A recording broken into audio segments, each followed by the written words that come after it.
Good evening. Welcome to Sports Center from the nation's capital. I'm Scott Van Pelt. The Edmonton Oilers have forced a sixth game in the Stanley Cup final. We will get to those highlights in just a moment. The lead story this evening, the sports world has lost some absolute titans in recent weeks. Sadly, it continued today as Willie Mays has died at the age of 93.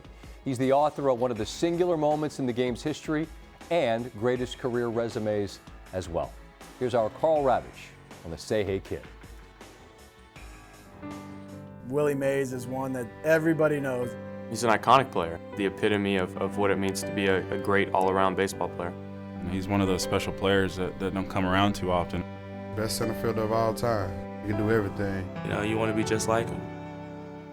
Willie Mays did not just play baseball, he performed it, like an artist, leaving an indelible impression on anyone who saw him.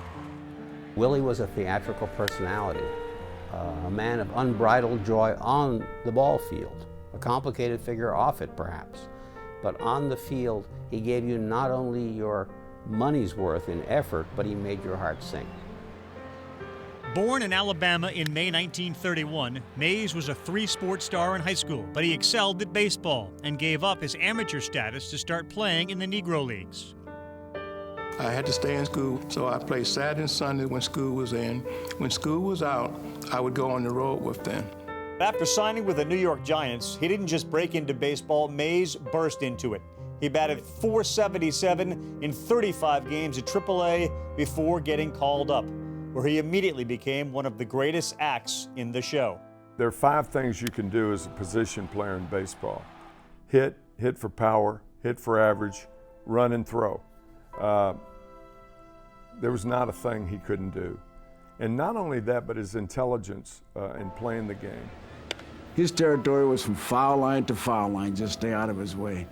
Fresco Thompson, the general manager for the Brooklyn Dodgers, said Willie Mays' glove, where triples go to die. Wow. Mays' physical ability, his power, his speed, and his own level of expectation had people shaking their heads from the moment they saw him play.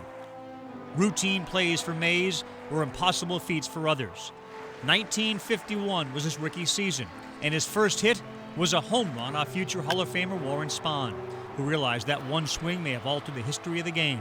Spahn said of the home run, "I'll never forgive myself. We might have gotten rid of Willie forever if I'd only struck him out." That same season, Mays helped the Giants erase the Dodgers' lead in the standings, and he watched from the on-deck circle during Bobby Thompson's home run. Backer throws. There's a left back. I can't be in the lead. The Giants won the pennant. The Giants won the pennant. The Giants won the pennant. Drafted into the service in 1952 during the Korean War, Mays managed to play more baseball than anything else on the Virginia military base, but still lost nearly 2 full seasons of his major league career. When he came back to the majors in 1954, his career took off. He won the Most Valuable Player award. The Giants won the World Series, and Mays was elected to his first All-Star game. He ended up playing in 24 of them. It was Ted Williams who said they invented the All-Star game for Willie Mays. It was Williams, along with Joe DiMaggio and Stan Musial, who inspired Willie to greatness. He was so dominant, so many All-Star games, so many Gold Gloves. I mean, he did so much for the game that he's going to be remembered more so for him, Mr. Mays, the Say Hey Kid. The nickname, the Say Hey Kid, is alleged to have been tagged to Willie for his calling out to teammates not by their names, but with a hey, or say hey.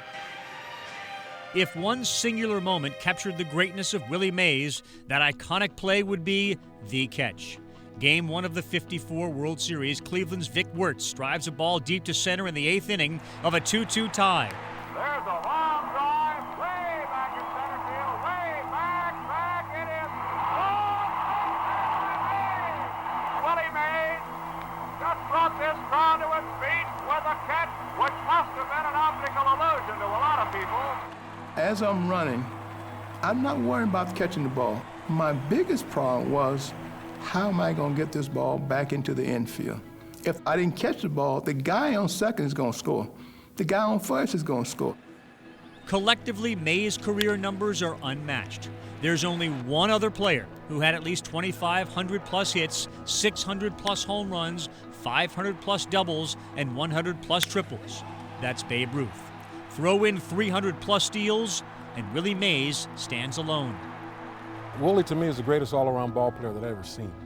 And I've seen so many great ball players.